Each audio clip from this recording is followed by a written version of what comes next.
Hello everyone. Let's continue with advanced capital budgeting decisions.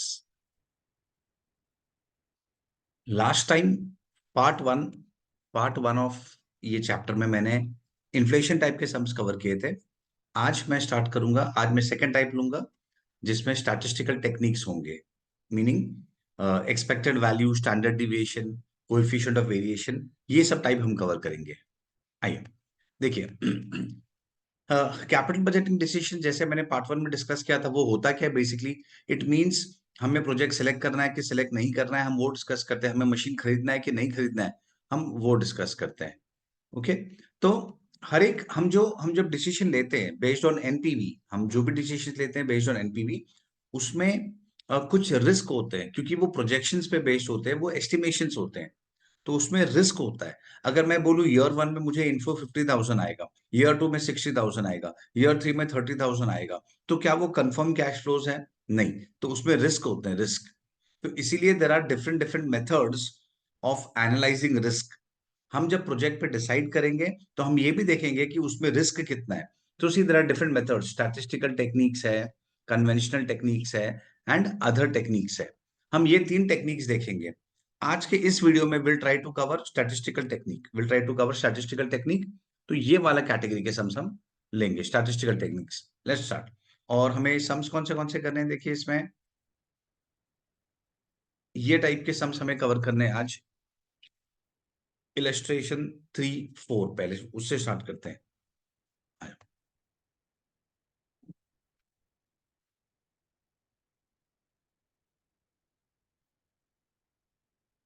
हाँ, अच्छा, अभी स्टैटिस्टिकल टेक्निक्स में डिफरेंट डिफरेंट मेथड्स होते हैं। एक टाइप है probability type, then probability, then standard deviation, then coefficient of variations.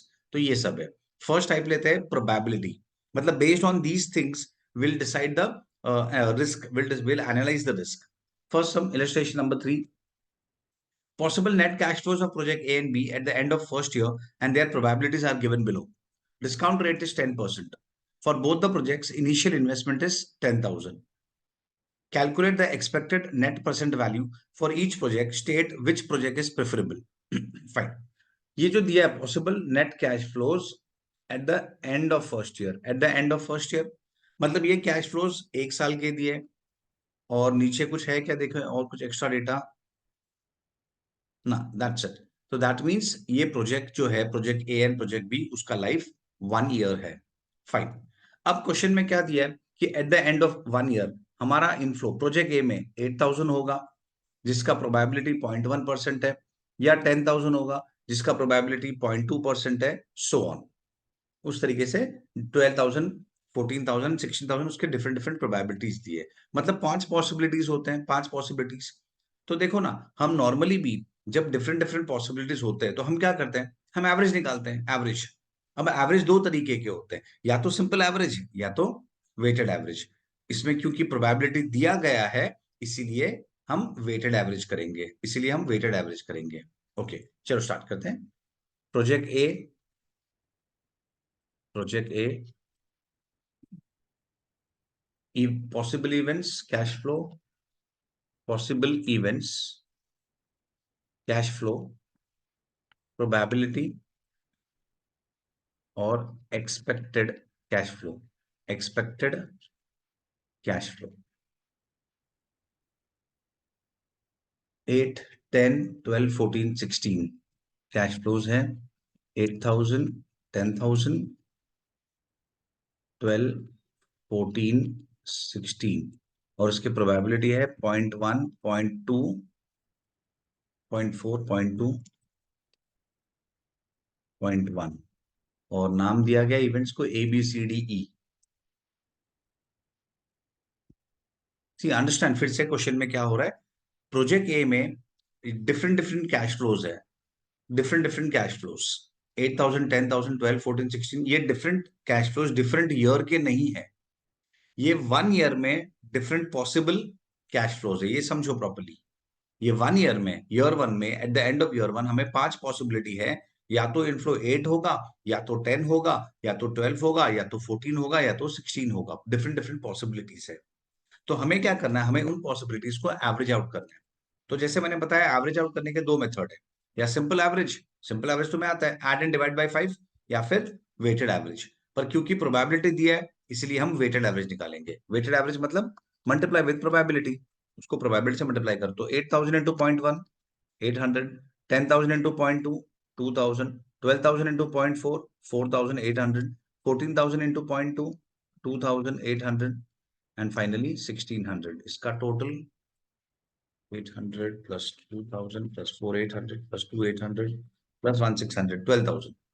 Expected cash flow है 12,000। Expected cash flow है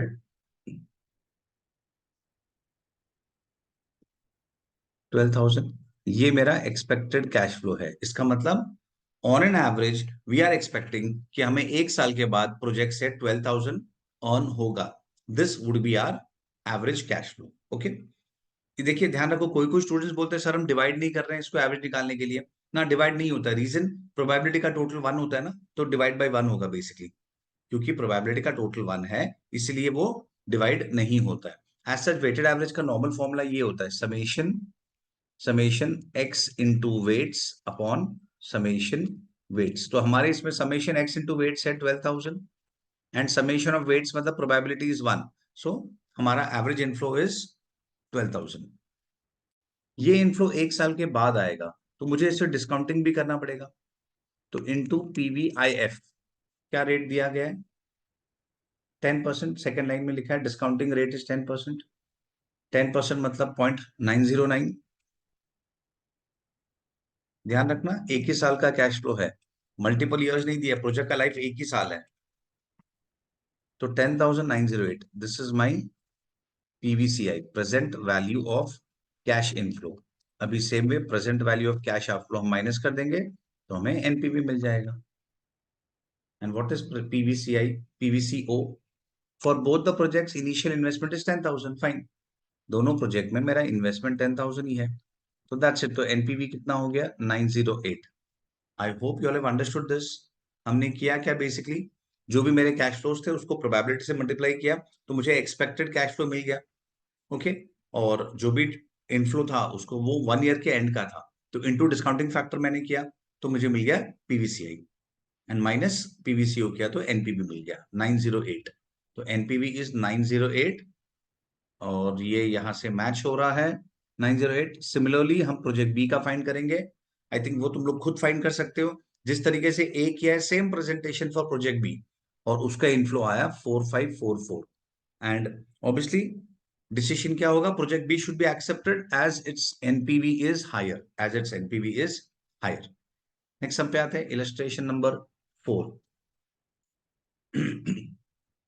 illustration number 3 and illustration number 4 similar है, पर उसमें एक छोटा सा चेंज है। चेंज क्या है देखते हैं। इसमें ईयर 1 में there are, first of all तो प्रोजेक्ट इलस्ट्रेशन नंबर थ्री में लाइफ 1 ईयर ही था, और उसमें मल्टीपल कैश फ्लोज दिए थे। और इसमें लाइफ 3 इयर्स है एंड इसमें भी मल्टीपल कैश फ्लोज दिए हैं। फाइन, ईयर 1 में these are the options, year 2 में these are the options, and year 3 में सिमिलरली मल्टीपल ऑप्शंस हैं। करना क्या है, calculate the expected net present value of the project using 10% discounting rate if the initial investment of the project is 10,000। Fine, basically हमें NPV find करना है। NPV हम कैसे करते हैं, हम जो भी इनफ्लोज है उसको हम प्रेजेंट वैल्यू में लेके आते हैं। ओके, तो this way we get PVCI and then PVCO minus कर देंगे। But the problem is year 1 का सिंगल इनफ्लो नहीं है, यू हैव मल्टीपल इनफ्लोज। तो ठीक है ना, हम इसको एवरेज आउट कर देंगे। चलो स्टार्ट करते हैं। Year year 1 cash flow, probability, expected cash flow, ये ईयर 1 का हो गया।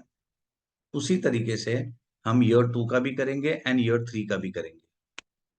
बेसिकली हम एवरेज आउट कर रहे हैं, जो डिफरेंट डिफरेंट इनफ्लोज दिए गए हैं, हम उसको एवरेज आउट करके will find a single inflow, एक एवरेज इनफ्लो फाइंड करेंगे,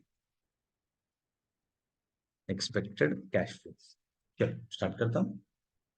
फर्स्ट में क्या क्या दिया है,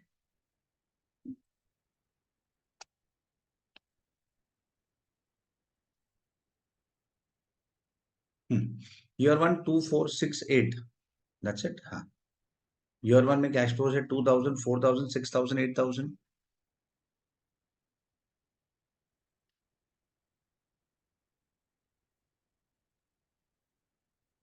प्रोबेबिलिटी 0.1, 0.2, 0.3, 0.4।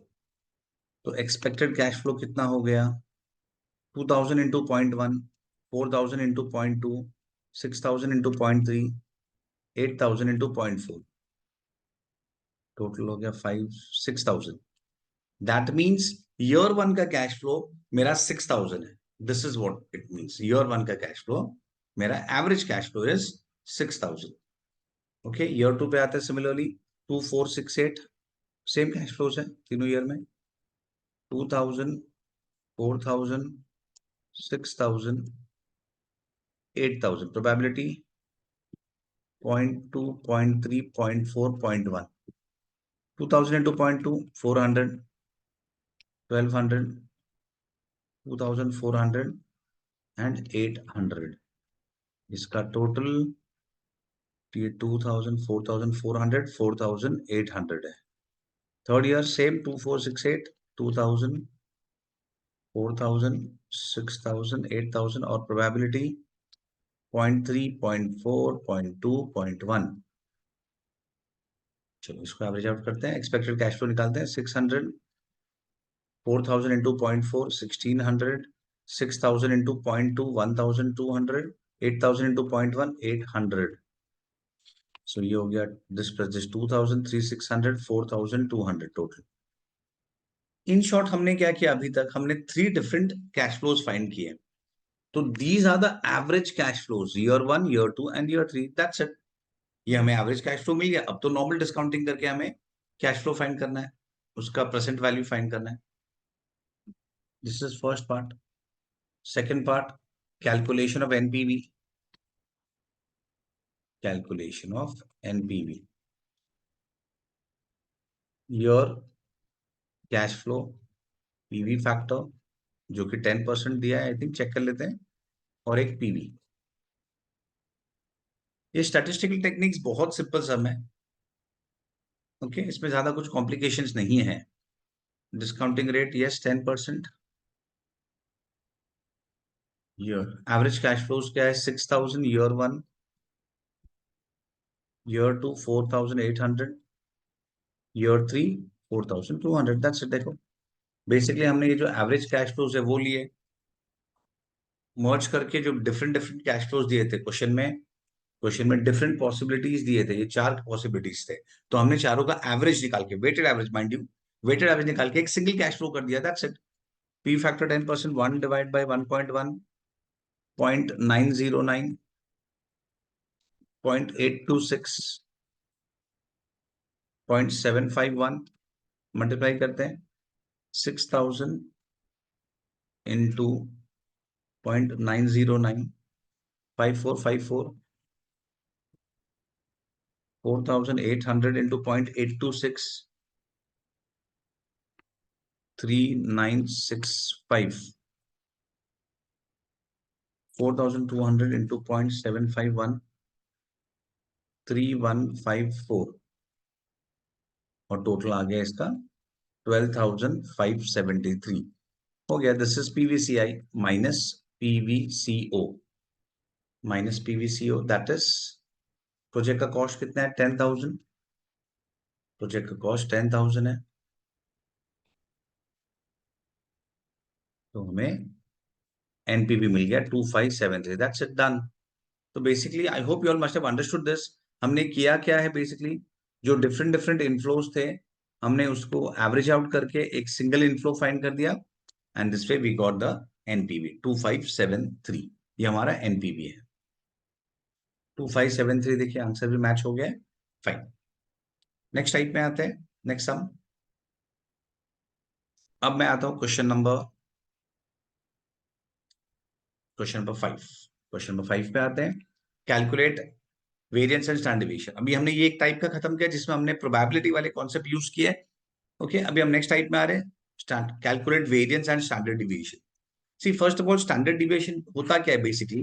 स्टैंडर्ड डिवीएशन मतलब कोई भी प्रोजेक्ट अपने एवरेज कैश फ्लो से कितना डिविएट होता है। कोई भी प्रोजेक्ट के जो कैश फ्लोज है वो उसके ओवरऑल कैश फ्लोज से, ओवरऑल एवरेज कैश फ्लोज से कितना डिविएट होता है, that is standard deviation, deviation from average. जितना ज्यादा डिविएशन होता है उतना ज्यादा प्रोजेक्ट में रिस्क होता है, उतना ज्यादा प्रोजेक्ट में रिस्क होता है। तो डिविएशन कम रहा तो बेटर होता है। सी फॉर एग्जांपल अगर मैं बोलूं कि सपोज कोई बच्चा है जो कोई एग्जाम देता है, तो आउट ऑफ 100 मार्क्स कभी वो 10 मार्क्स लेके आता है, कभी 95 मार्क्स लेके आता है। तो ये रिस्की है ना, कि कभी बच्चा एकदम खराब परफॉर्म करेगा या तो बहुत अच्छा परफॉर्म करेगा, तो इसमें रिस्क ज्यादा होता है। या हम शेयर मार्केट की बात करें तो कोई कंपनी है जिसका रिटर्न जिसका रिटर्न से 2% भी आ सकता है और 40% भी आ सकता है। तो इसका मतलब क्या होता है कि इसमें रिस्क ज्यादा है, रिटर्न बहुत कम भी हो सकता है या बहुत ज्यादा भी हो सकता है। तो these are risky companies. In short, we can summarize it in this manner कि if standard deviation is more, risk is more. तुम ज्यादा डिविएट करोगे तो risk is more, and if standard deviation is less तो risk is less. एक मैं common example दूं तो क्रिकेट का एग्जांपल ले सकते हैं। सूर्य कुमार यादव बहुत अच्छे बैट्समैन हैं, लेकिन उनमें रिस्क ज्यादा है। वो अगर खेलेंगे तो 30-40 बॉल्स में ही 100 बना देंगे, और अदरवाइज 2 रन या 3 रन में आउट हो जाएंगे। तो व्हाट डज दिस मीन, वो बंदा या तो बहुत ज्यादा मारेगा या तो बहुत कम मारेगा। तो he is not a steady player. Whereas उसके अगेंस्ट जो दूसरे प्लेयर्स है, विराट कोहली है या फिर केएल राहुल है, तो ये सब स्टेडी बैट्समैन है जो ऑन एन एवरेज 30-40 रन तो मार ही देंगे। तो ये डिफरेंस होता है, तो यू हैव टू अंडरस्टैंड। तो जो 100 भी मार सकते हैं, 0 भी कर सकते हैं, वो रिस्क ज्यादा होता है, उसमें रिस्क ज्यादा है, वो डिविएशन ज्यादा है। Okay, fine. तो how to calculate standard deviation, अब हम वो देखेंगे। Calculate variance and standard deviation of project A and project B on the basis of following information.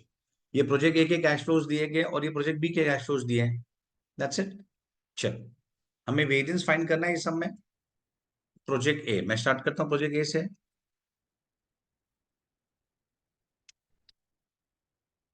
Possible events,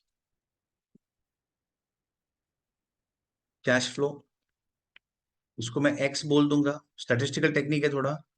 then probability, then X into P, and then X minus x bar the whole square into P. देखिए मैं समझाता हूं। Variance का formula क्या होता है? Variance का formula होता है summation x minus x bar the whole square into P. ये हमने पोर्टफोलियो मैनेजमेंट चैप्टर में भी देखा होगा। Okay, this is the formula for variance. और स्टैंडर्ड डिविएशन होता है स्क्वायर रूट ऑफ वेरिएंस, या हम उल्टा भी बोल सकते हैं कि variance is square of standard deviation. Fine. तो हमें करना क्या है? This is what we want. हमें किसका टोटल चाहिए? We want total of X minus x bar the whole square into P. तो देखिए इवेंट्स पहले A B C D E 5 events है। कैश फ्लो से 8 10 12 14 16, 8 10 12 14 और 16, ये मेरे 5 कैश फ्लोज है। ओके, इवेंट्स प्रोबेबिलिटी 0.12421, 0.1242 और 1, दीज आर द प्रोबेबिलिटीज। तो सबसे पहले तो हम एक्सपेक्टेड वैल्यू मतलब एक्स बार फाइंड करेंगे। 8000 इंटू 0.1 800, 10,000 इंटू 0.2 2000, 4,800, 2,800 एंड 1,600।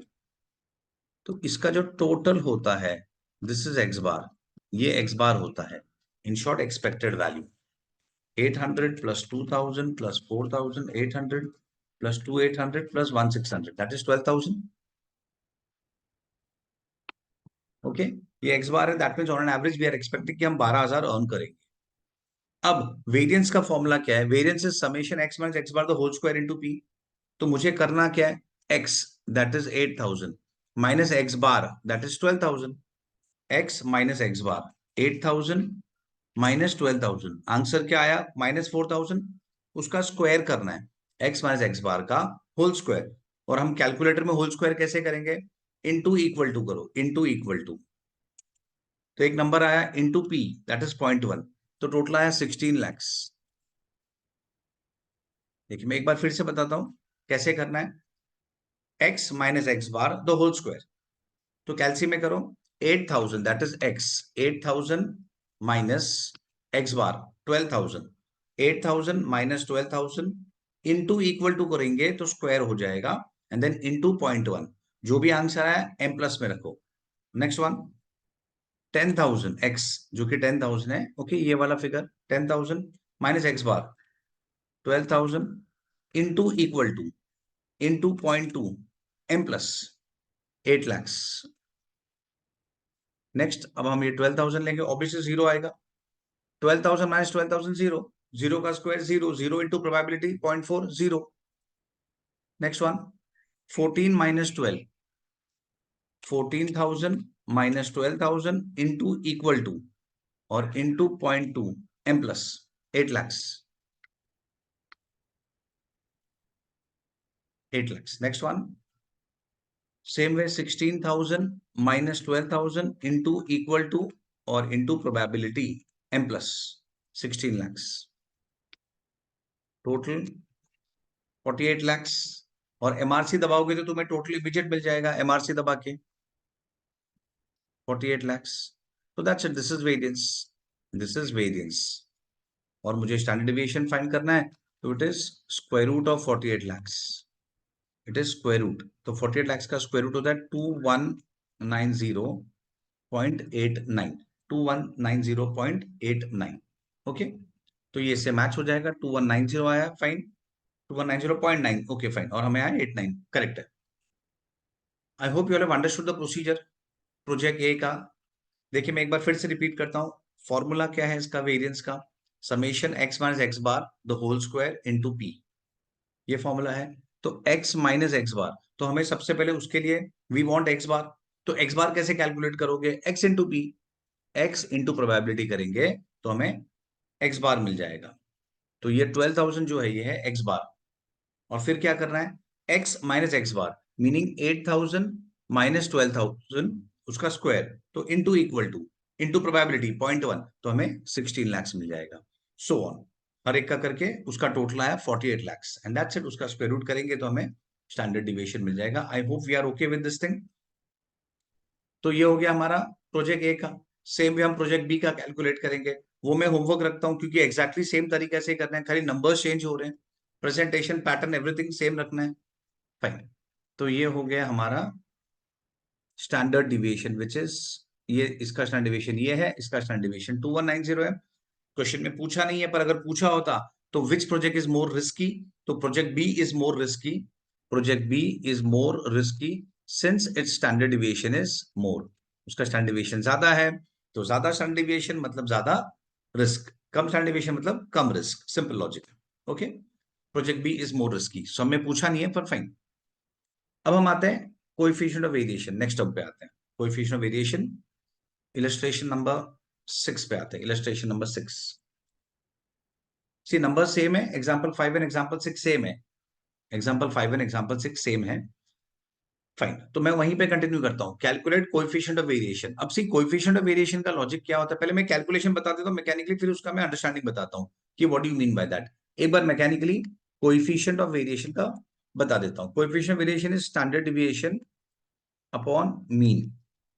सो हमारा स्टैंडर्ड डिविएशन है 2190.89 अपॉन मीन। मीन क्या था हमारा, एवरेज इनफ्लो 12,000 था, देखिए ये 12,000, तो आंसर इज 2190.89 डिवाइड बाय 12,000। एक बार मैकेनिकली खाली कैलकुलेशन समझ लेते हैं, फिर मैं लॉजिकली समझाता हूँ कि what do you mean by CV, उसका यूज क्या होता है। 0.1826, फाइन, तो ये मिल गया सीवी। सेम वे हम प्रोजेक्ट बी का कैलकुलेट करेंगे। अब ना अंडरस्टैंड वन थिंग, सपोज मैं एक एग्जांपल देता हूं, मेरे पास दो प्रोजेक्ट्स है, project A and project B. Project A जो है इसके एक्सपेक्टेड कैश फ्लो या एनपीवी से 10,000 है, एंड प्रोजेक्ट बी के एनपीवी से 13,000 है, और स्टैंडर्ड डिविएशन जो है, स्टैंडर्ड डिविएशन से इसका 0.4 है। प्रोजेक्ट ए का स्टैंडर्ड डिविएशन मतलब रिस्क 0.4 है, और प्रोजेक्ट बी का स्टैंडर्ड डिविएशन है 0.7। अब इस सिनेरियो में क्या है, देखिए understand this part properly. NPV अगर मैं देखूं, एनपीवी अगर मैं एनपीवी देखूं, तो प्रोजेक्ट ए में 10,000, प्रोजेक्ट बी में 13,000, तो मैं किस में कैश फ्लो ज्यादा कमा रहा हूं, प्रोजेक्ट बी। तो which is better, project B is better, तो यहाँ पे बेटर कौन है, प्रोजेक्ट बी। अगर मैं एनपीवी के एंगल से देखूं तो project B is better. Reason, पैसे ज्यादा कमा रहे हो, एनपीवी इज हायर, सिंपल। लेकिन स्टैंडर्ड डिविएशन में देखो, ए का रिस्क है 0.4, बी का रिस्क है 0.7। तो अब रिस्क के पॉइंट से कौन बेटर है? तो अगर मैं रिटर्न के एंगल से देखूं तो बी इज बेटर। लेकिन अगर हम रिस्क के एंगल से देखें तो प्रोजेक्ट ए इज बेटर, क्योंकि उसमें रिस्क कम है, उसमें रिस्क कम है। तो ये तो प्रॉब्लम हो गया, कौन सा प्रोजेक्ट सेलेक्ट करेंगे हम? कौन सा प्रोजेक्ट सेलेक्ट करेंगे? दोनों में डिफरेंट आंसर आ रहा है। रिटर्न के एंगल से बी इज बेटर और रिस्क के एंगल से ए इज बेटर। तो इन दिस सिनेरियो मैं क्या करूंगा? मैं क्या करूंगा? हम सीवी फाइंड करते हैं। सीवी क्या होता है? Standard deviation upon mean. Standard deviation upon mean. तो दैट इज 0.4 डिवाइड बाई, मैं एक काम करता हूँ, इसके आंसर थोड़ा सा बड़ा कर देता हूँ, हमें कंपैरिजन में नंबर्स में इजी हो जाएंगे। इंस्टेड ऑफ 0.4 मैं ये कर देता हूँ 4000 और इसको 7000 कर देता हूँ। ओके, हाँ। तो स्टैंडर्ड सीवी का formula standard deviation upon mean, that is 4000 divide by 10,000। तो सीवी आ गया मेरा 0.4, और प्रोजेक्ट बी में 7000 डिवाइड बाय 13,000, दैट इज 0.53854। अब सीवी का मतलब क्या होता है? Understand this thing. सीवी का मतलब समझो कि what do you mean by CV. CV का फॉर्मूला होता है स्टैंडर्ड डिविएशन अपॉन मीन या X bar. Standard deviation upon mean inflow X bar. तो उसका मतलब क्या होता है? सीवी 0.4 का मतलब it is for every one cash flow हमारा कितना रिस्क है। सी हम मैथ्स में जब डिवाइड करते हैं तो वो जो डिनोमिनेटर होता है वो 1 हो जाता है। हमने इसका कैलकुलेशन कैसे किया? स्टैंडर्ड डिविएशन अपॉन मीन 10,000 जो हमारा मीन इनफ्लो है। तो ये इसका मतलब क्या होता है? इसका आंसर क्या आया डिवाइड करके? 0.4 अपॉन 1। तो व्हाट डज इट मीन? कि मैं वन कैश फ्लो के लिए इतना रिस्क ले रहा हूं, और यहाँ पे आंसर क्या है? 0.54 अपॉन 1। तो मतलब वन कैश फ्लो के लिए मैं 0.54 रिस्क ले रहा हूं। तो हुआ क्या? सीवी फाइंड करने से हमारा कंपैरिजन बिकम्स इजियर। कैसे? अब ये जो रिस्क है ये वन कैश फ्लो के लिए है। सिमिलरली ये जो रिस्क है वो भी वन कैश फ्लो के लिए है। दोनों रिस्क वन कैश फ्लो के लिए है। तो क्योंकि दोनों में कैश फ्लो का बेस सेम है, इसीलिए वी कैन से दोनों में कैश फ्लो का बेस सेम है, इसीलिए we can compare it basically. ऊपर क्या हो रहा था? यहाँ पे कुछ बेस सेम नहीं था तो कंपैरिजन डिफिकल्ट हो रहा था। यहाँ कोई बेस सेम नहीं है, कुछ कॉमन नंबर नहीं है। लेकिन सीवी में हमने क्या किया? हमने कैश फ्लो को 1 कर दिया, डिवाइड किया, मतलब कैश फ्लो 1 हो गया है। तो this is one cash flow के लिए 0.4 रिस्क, और ये वन कैश फ्लो के लिए 1 रुपी ऑफ कैश फ्लो के लिए 0.54। तो दिस वे सीवी कब यूज किया जाता है? जब डिफरेंट डिफरेंट नंबर्स होते हैं, एनपीवी अलग है, स्टैंडर्ड डिविएशन अलग है, कुछ कॉमन बेस नहीं है। तो in such scenario we use CV so that हमें कॉमन बेस मिले, कॉमन कैश फ्लो। तो for every 1 rupee of cash flow risk कितना है? तो यहाँ पे हमारा कैश फ्लो कांस्टेंट हो जाता है, और स्टैंडर्ड डिविएशन हमें आंसर मिलता है। आई hope you have understood this part कि एक कैश फ्लो के लिए कितना रिस्क है, तो वो कैश फ्लो का बेस कॉमन हो जाता है। फाइन, तो this is the use of CV. तो ये सब भी हो गया हमारा इलस्ट्रेशन नंबर 5। इलस्ट्रेशन नंबर 5 हमने कर दिया। तो इलस्ट्रेशन नंबर 3 एंड 4 हमने कर लिया, इलस्ट्रेशन नंबर 5 एंड 6 हमने कर लिया। ये हो गया। अब हम आते हैं प्रैक्टिकल क्वेश्चंस में। आते हैं प्रैक्टिकल क्वेश्चंस भी सिमिलर है। प्रैक्टिकल क्वेश्चंस सिमिलर है। 1 सेकेंड जस्ट।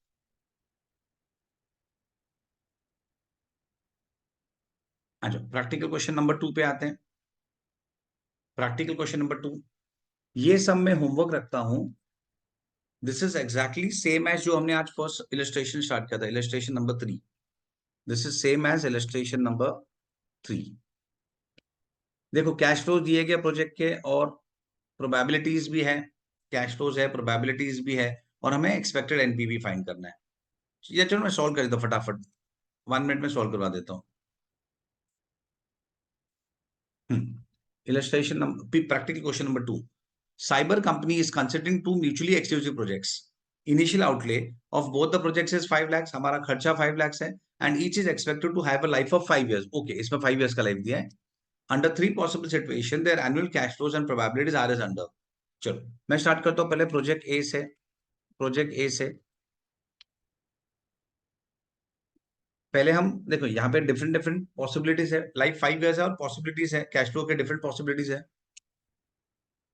तो कैश फ्लो या तो 6 lakhs होंगे, या तो 4 lakhs, या तो 2 lakhs। उसका प्रोबेबिलिटी 0.3, 0.4, 0.3। तो what is expected cash flow? 6 lakhs into 0.3, 1,80,000। 4 lakhs into 0.4, 1,60,000। 2 lakhs into 0.3, 60,000। Total 4 lakhs। तो ये हमारा एक्सपेक्टेड कैश फ्लो है। Okay, 4 lakhs is expected cash flow. अब हम एनपीवी फाइंड करेंगे। एनपीवी क्या होता है? PVCI minus PVCO. पीवीसीआई क्या होगा? 4 lakhs इंटू डिस्काउंटिंग रेट, देखो कॉस्ट ऑफ कैपिटल इज 7%, तो 1 डिवाइड बाई 1.07। अब देखिए ये 5 years उसका लाइफ है, तो हमें करना क्या है? हमें उसे पीवीआईएफए से मल्टीप्लाई करेंगे। What is PVIFA? मैं एक बार एक्सप्लेन कर लेता हूँ, सिर्फ एक एग्जांपल देता हूँ। ये कितना है? 4 लाख मेरा इनफ्लो है। अगर इसको मैं डिफरेंट वे से करूँ, year cash flow PV factor PV, तो क्या होगा? Year 1 2 3 4 5 cash flow 4 lakhs 4 lakhs 4 lakhs every year. और पीवी फैक्टर क्या होगा? 1 divide by 1.07। Okay, PV factor है 1 divide by 1.07, that is 0.935। Equal to करेंगे तो ऑटोमेटिकली नेक्स्ट फैक्टर मिलेगा 873, नेक्स्ट 0.816, नेक्स्ट 0.763 एंड नेक्स्ट 0.713। अब इसको देखो, ये सिंपल मैथमेटिक्स है। इसको कैलकुलेट करने का दो तरीका है। 4 lakhs इंटू ये इंडिविजुअली एक एक को मल्टीप्लाई करो and then take the total. और हम ऐसे भी तो कर सकते हैं ना, हम इन सब का टोटल लेके खाली 4 लाख से एक बार मल्टीप्लाई करेंगे। देखिए इट इज लॉजिकल। कैसे? 4 lakhs इंटू 0.935 मुझे करना है, ये फर्स्ट ईयर का है, plus 4 lakhs into 0.873, plus 4 lakhs into 0.816, so on. तो अगर मैं इसे इसमें से 4 lakhs कॉमन ले लेता हूं, तो what we are left with 0.935 plus 0.873 plus 0.816, so on. 5 year के फैक्टर्स बचेंगे। तो अगर मैं ये 5 ईयर के फैक्टर्स को ऐड कर दूं and then if I multiply with 4 lakh, तो मुझे डायरेक्ट शॉर्टकट में आंसर मिल जाएगा।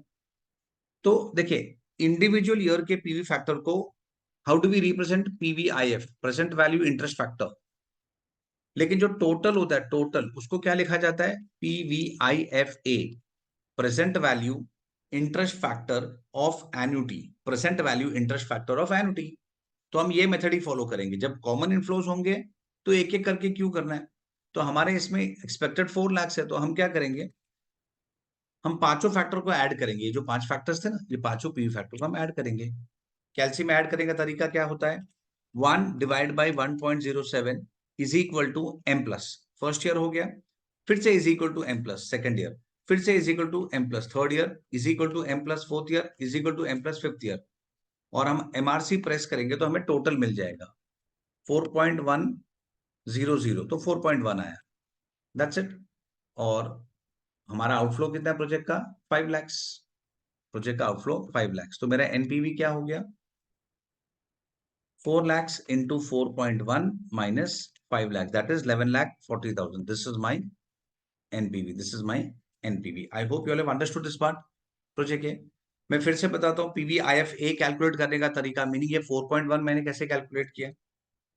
1 divide by 1.07 is equal to M plus, एक बार, is equal to M plus second year, is equal to M plus third year, is equal to M plus fourth year, is equal to M plus fifth year. और फिर MRC press करो तो you will get 4.100। तो ये project A का मिल गया। उसी तरीके से हम प्रोजेक्ट बी का कैलकुलेट करेंगे, वो मैं होमवर्क रखता हूँ, सेम ही है, नंबर चेंज करने खाली। और जिसका भी ज्यादा हो गया वो हम सिलेक्ट करेंगे, जिसका भी ज्यादा होगा वो हम सिलेक्ट करेंगे। फाइन। तो this part I stop over here. बचे हुए सम्स जो स्टैटिस्टिकल टेक्निक्स है वो मैं नेक्स्ट पार्ट में कवर करूंगा। ओके, तो इस पार्ट 2 वीडियो में मैंने स्टैटिस्टिकल टेक्निक्स लिया और पार्ट 3 में मैं उसे फिनिश कर दूंगा। और फिर हम आगे डिफरेंट डिफरेंट पार्ट्स लेंगे। आई hope you have understood this thing. Okay, please practice. ये जो भी किया है मैंने पूरा प्रॉपरली प्रैक्टिस कीजिए। ओके फाइन, ओके, चलो बाय।